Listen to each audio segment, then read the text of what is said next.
चलिए, good morning आप सभी को।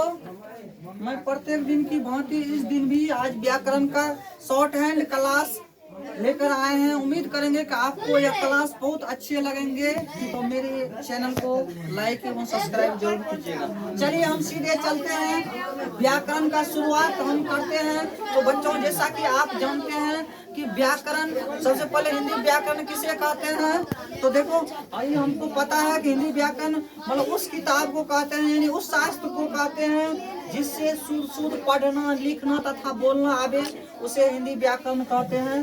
तो हमने हिंदी व्याकरण के पुराने सांस्कृतिक और सभ्यता के मुताबिक हिंदी व्याकरण को 5 भागों में बांटा गया है, जैसा कि वर्ण विचार, शब्द विचार, चिन्ह विचार, वाक्य विचार और शब्द विचार।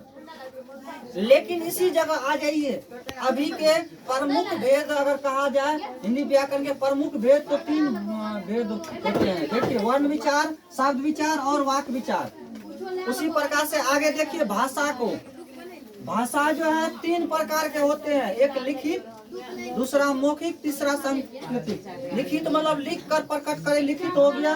मौखिक मतलब क्या करे, बोलकर, मुंह से बोलकर प्रकट करे, वो क्या हो गया, मौखिक हो गया। और सांकेतिक मतलब संकेत करके, इशारा करके या कोई भी चिन्ह दर्शा के उसको दर्शावे, वो सांकेतिक हो गया।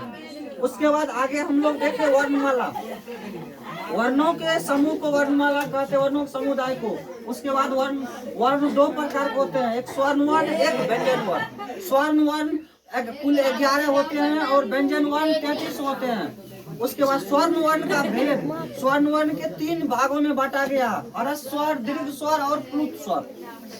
हर्ष स्वर में जिसमें 1 मात्रा का समय लगे, हर्ष स्वर दीर्घ मात्रा में 2 मात्रा का समय लगे। उसके बाद प्लुत में जो है तुम्हारा 3 मात्रा का समय लगे। इस प्रकार से हम जानकारी प्राप्त की है।